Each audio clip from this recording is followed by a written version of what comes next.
Hi, I'm Roger Michaud. At Franklin Templeton Investments, we believe that citizens need to be informed about the resources that can help make higher education more affordable. That's why we're proud to support programming produced by the CAUCUS Educational Corporation and their partners in public television.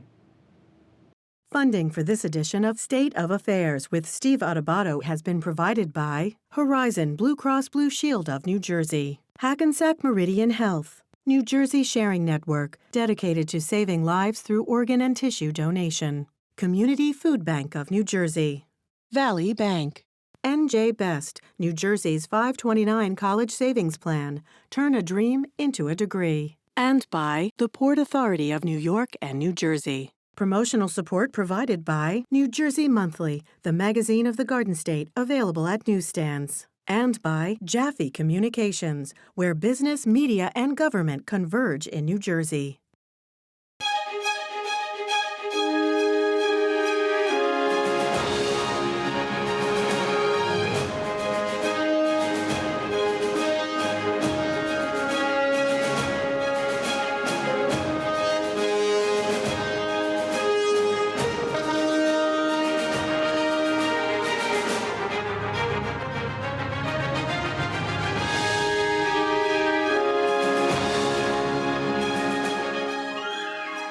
Welcome to State of Affairs. I'm Steve Adubato. We're coming to you from the Agnes Varus NJ TV studio in Newark. We're pleased to welcome Sue Altman, who is State Director of New Jersey Working Families, which is an awesome organization dedicated to progressive causes. You were ready for that? Yeah.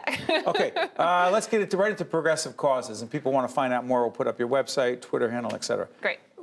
Progressive causes defined as, okay, first on the list, do you put the millionaire's tax hike on the, another millionaire's tax, top of the list? Another millionaire's tax? Okay, beyond the one that's existing right now, at a higher level. So when you say the top of the list, what do you mean?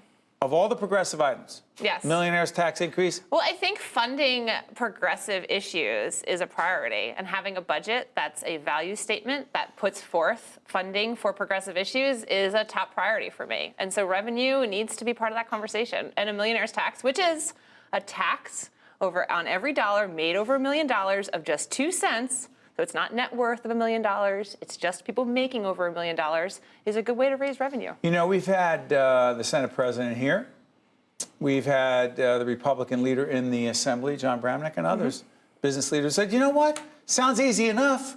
A lot of people are supporting it, some question it, but public polls, check them out, what they say. There are a lot of folks who say this. Yeah, it's got a huge support. Okay, but what about the practical problem, which they raise is, you raise taxes on certain millionaires over $1 million, and they'll say, wait a minute, I'm going to Florida. It's not even an income tax there. I'm going to some other state with a lower income tax. Aren't you afraid of losing that revenue, which then de facto, you don't have the revenue to do the things, the progressive things you want to do? Well, it just so happens that New Jersey Policy Perspective has done this research. This is a good question, right? By the way, check out our New Jersey Policy Perspective interview. Who's the executive director we just had on? Brendan McCoy. He checked that. Yeah, McCoy was on so with us. they do great research on this. And they've shown that even when you raise taxes on the highest income people, so we're talking about like a super small number of people in the state of New Jersey, they don't leave. That actually they stay. They're not going to leave for Florida or Montana. A lot of them commute and work in New York.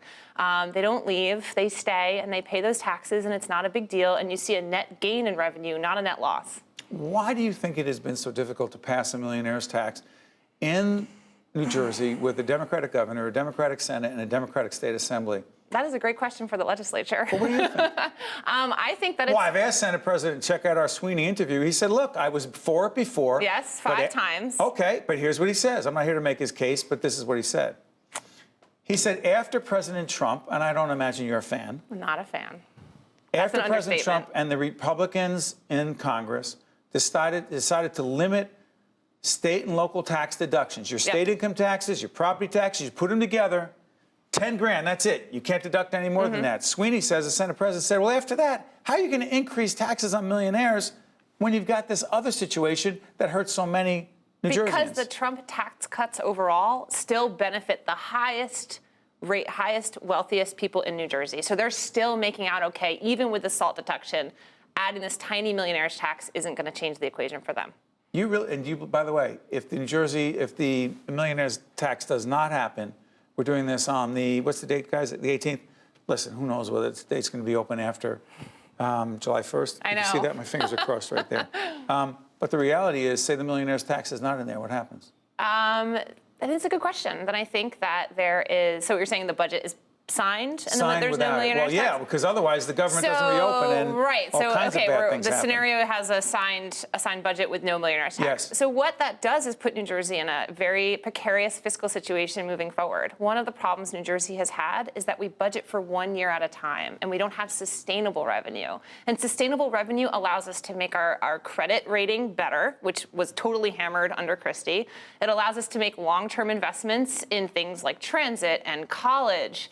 And it allows us to plan for the future. And so I think, yeah, we could shove this budget in right at the last second at the buzzer and make it happen, but it doesn't solve the bigger structural problems that this is not how budget negotiations should happen. They shouldn't happen where a bill is introduced, zips through the committee on Monday without the bill even being open to the public, those debates happening in the public square, and then hurried up and voted on in the full legislature by Thursday. That is not a good process. So it's no wonder New Jersey's in dire fiscal straits. If you're listening to us on the audio side, radio side, Sue Altman, State Director, New Jersey Working Families. Question. So to what degree do you believe Governor Phil Murphy is the person to make this happen? Because to date it has not. To make what happen? To make the kinds of things you're talking about happen, because the resistance on the part of Democratic leadership in the legislature has been strong and consistent. It has been strong and consistent, and I put the blame on them. I mean, Governor Murphy has the merits on his side. So whether we're talking the millionaire's tax, whether we're talking the EDA scandal, which that report just dropped yesterday, that's a big story. You're talking about the economic, we actually taped today an interview with Tim Sullivan, who's the head of the Economic Development Authority. Let me ask you a question. Anti-corruption. So I think that the governor has the facts on his side. So I think he's done a great job putting this case in front of the New Jersey residents. Interesting, again, we're not here to defend the EDA, and I've disclosed that we have a collaboration with them on our innovation initiative. But you just used the word corruption very comfortably and easily. I sure did. There's been no court case that have determined that there is, in fact, corruption. There's no criminal case. There's no prosecution taking place in that regard. Well, there's a whole lot of smoke. But you're awfully comfortable, respectfully, using that term. So my question is, beyond what happens in the courts, beyond what happens in the legislative and the governor's investigation of this, where do you believe, big picture, policy-wise, because we don't do petty politics and who's fighting with whom in South Jersey and the governor. Good, I'm relieved to hear that. Well, that's not our thing. Good. But our larger question is, where do you believe the place for tax incentives, tax credits really is when it comes to driving economies that otherwise would have a hard time, like Camden and other places? Yeah, so I think that tax incentives can be used very surgically, very specifically around programs that are geared towards the communities they seek to benefit. For example? For example, I'll give you a counterexample first, and then I'll give you a positive example. So an example of what that isn't is the Economic Opportunity Act. So when you decide you're going to put over $1 billion of investment in tax incentive allocation to the waterfront and to big corporations in Camden,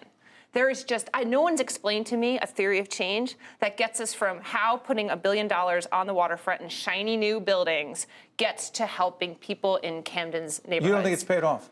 No, absolutely not. And I don't think I don't think we have the evidence yet to sort of say either way, but no, I don't think it's paid off at all. I don't think there's any good researcher or community development expert who would say that this is how you develop a community. So to get back to your first question of what good community development looks like, it looks like investing in public education. It looks like investing in small business owners. It looks like investing in property owners in these distressed communities so that they can also realize the American dream after decades of disinvestment.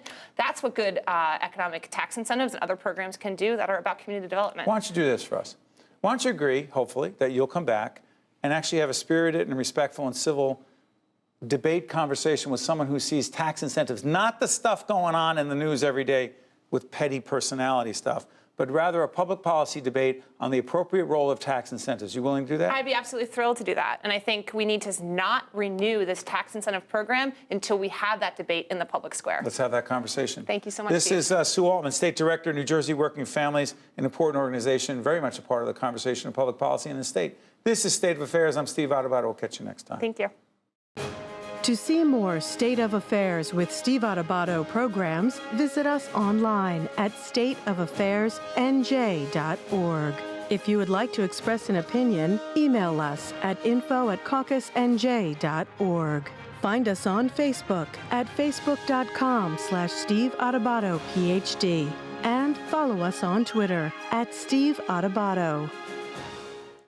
We are pleased to welcome Dr. Ben Dworkin, Director of Rowan Institute for Public Policy and Citizenship. Good to see you, my friend. Good to see you, Steve. Thanks so It's been much. a long time. Let folks know what this institute is all about.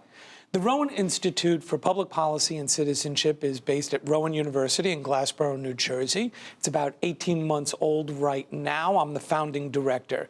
And it's designed to inform, engage, and train Rowan students, Rowan faculty, and the public in all aspects of applied politics and public policy.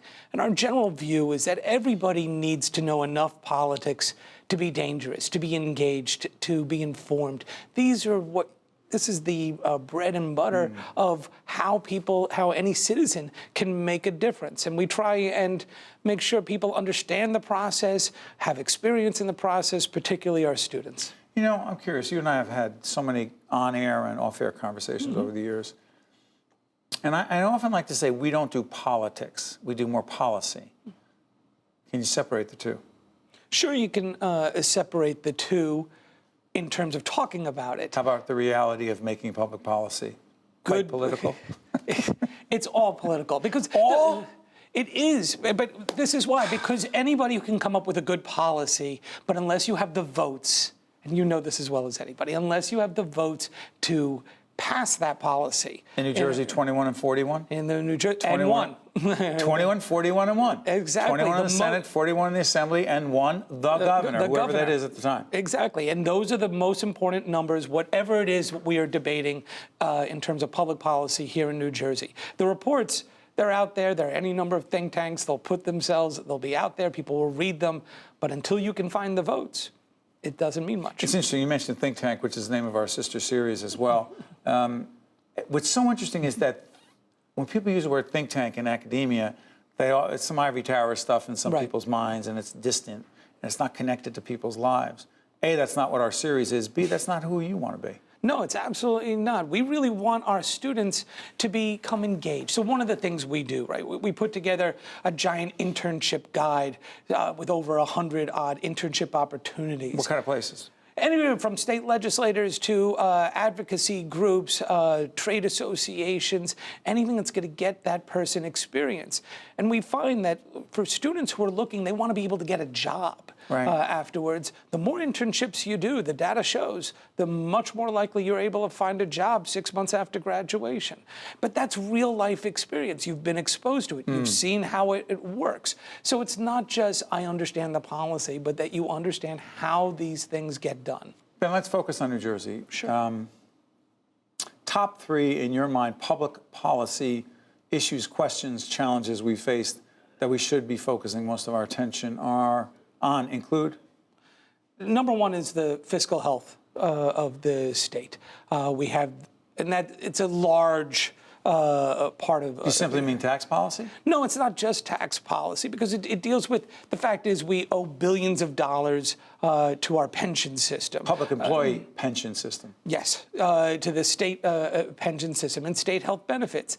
That is something that has to be dealt with at some point and somehow, and we're doing a little bit better towards it, but we're still, because of decades of just not funding it. The state not funding it. State not putting its share. These employees put their share in, and the state didn't. What about when the state said we can't afford it?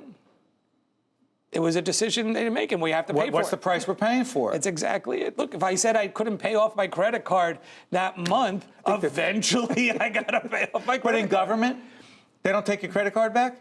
Apparently not. And so we still, look, the fiscal health, the fact is we're growing, we're coming out of the recession, but we're not growing as fast as states, our neighboring states. So it's economic health, it is economic growth, it is that. You've got property taxes. It's still a giant issue. Are we the number 1 property tax state in the nation? Yes, more per capita than anybody else. So stay on that. Okay. So hold on. Yeah. We have the highest property taxes in the nation. The Trump administration and the Republican Congress said, we will limit your state and local deductions, your property tax deduction combined with your state income tax deduction to 10 grand.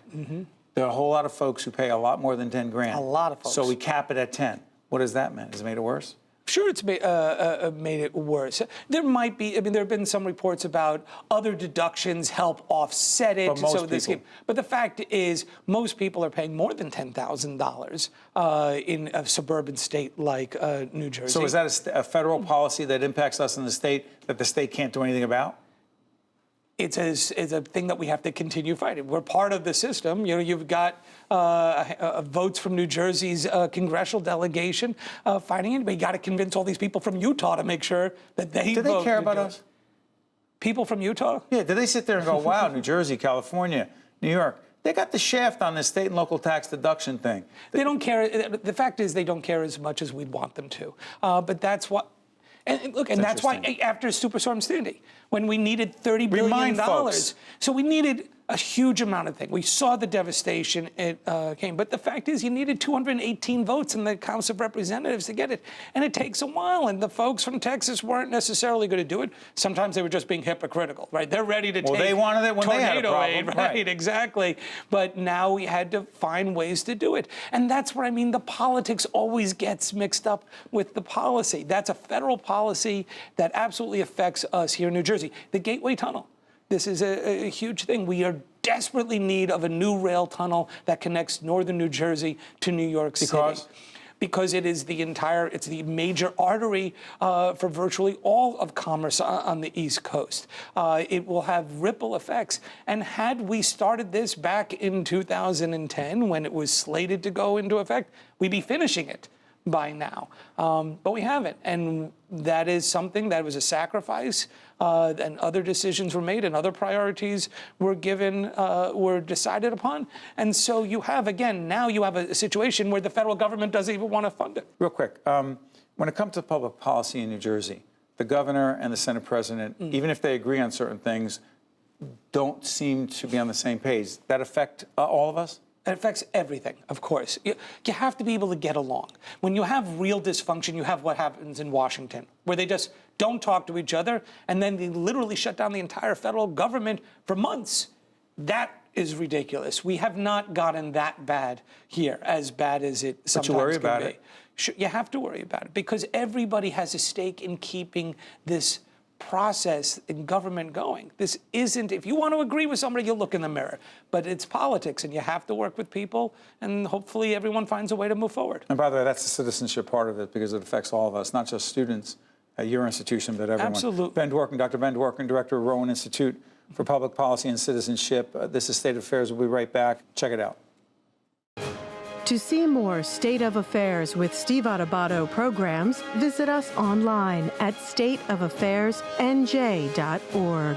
If you would like to express an opinion, email us at info@caucusnj.org.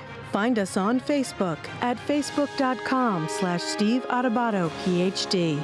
And follow us on Twitter at Steve Adubato. We're pleased to welcome back our good friend Shavar Jeffries, President, Democrats for Education Reform. Good to see you. Happy to be here. So many things to talk about. What do we mean education reform? What do we have to reform and why, Shavar?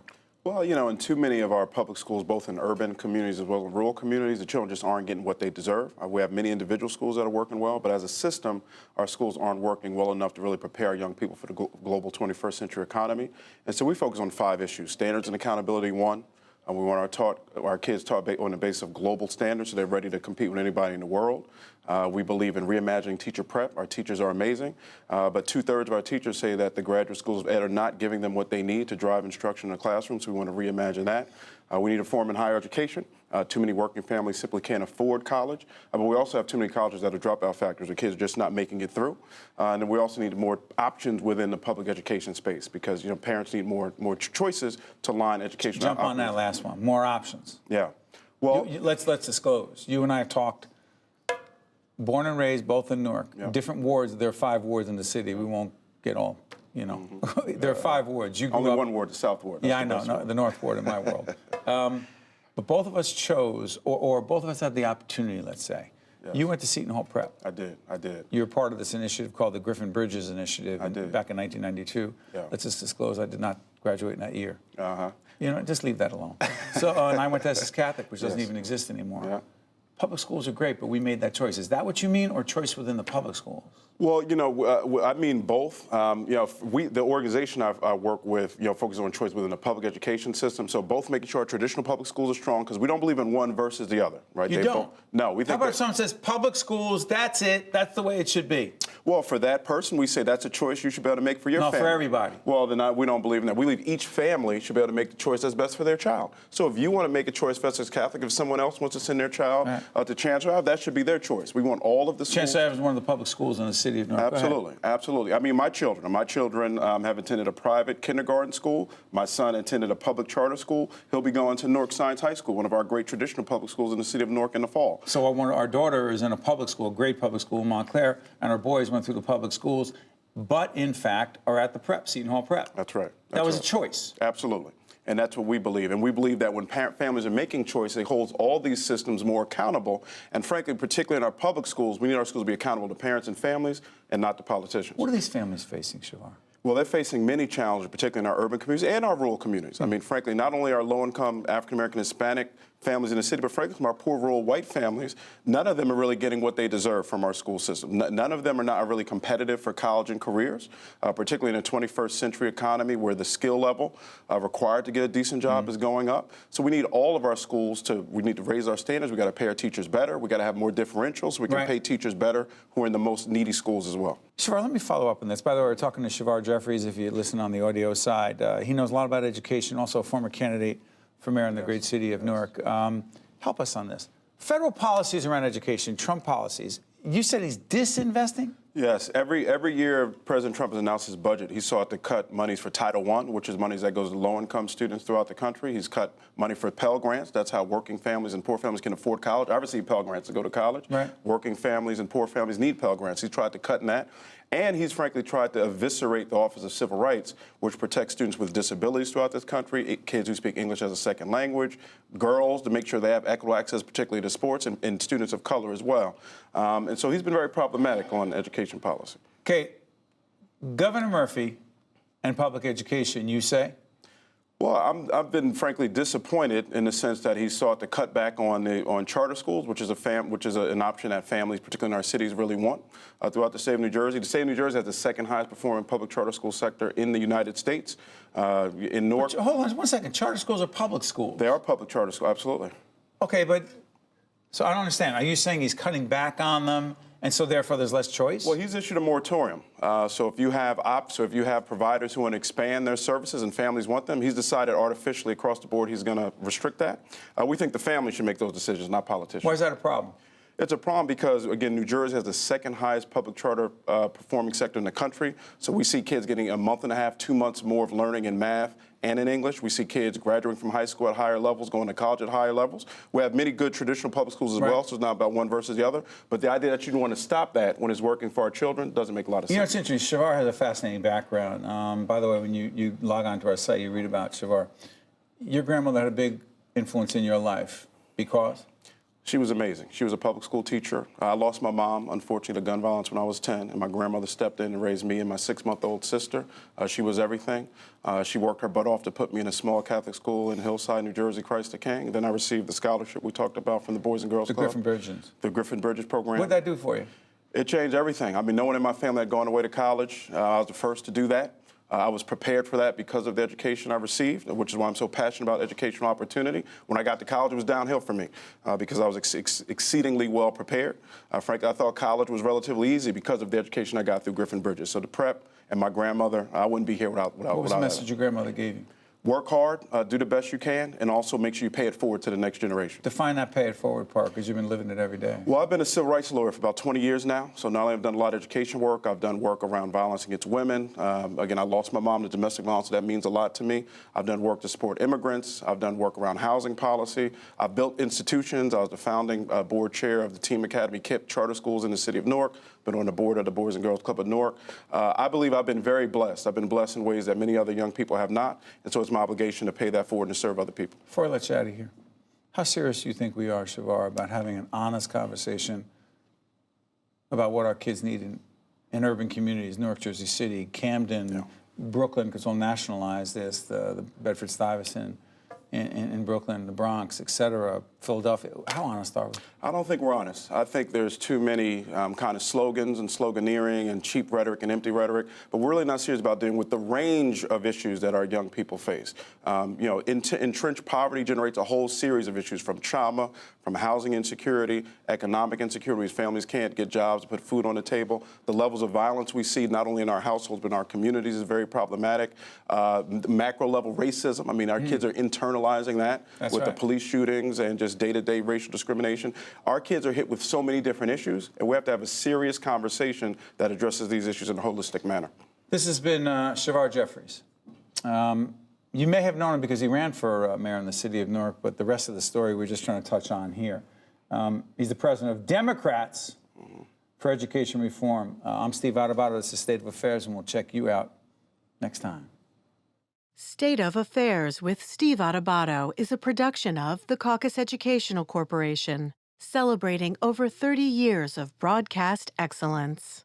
Funding for this edition of State of Affairs with Steve Adubato has been provided by Horizon Blue Cross Blue Shield of New Jersey, Hackensack Meridian Health, New Jersey Sharing Network, Community Food Bank of New Jersey, Valley Bank, NJ Best, New Jersey's 529 College Savings Plan, and by the Port Authority of New York and New Jersey. Promotional support provided by New Jersey Monthly and by Jaffe Communications. Look around. 1 in 7 New Jersey children goes hungry every day. Hunger is everywhere right here where we live, and it doesn't look like you think.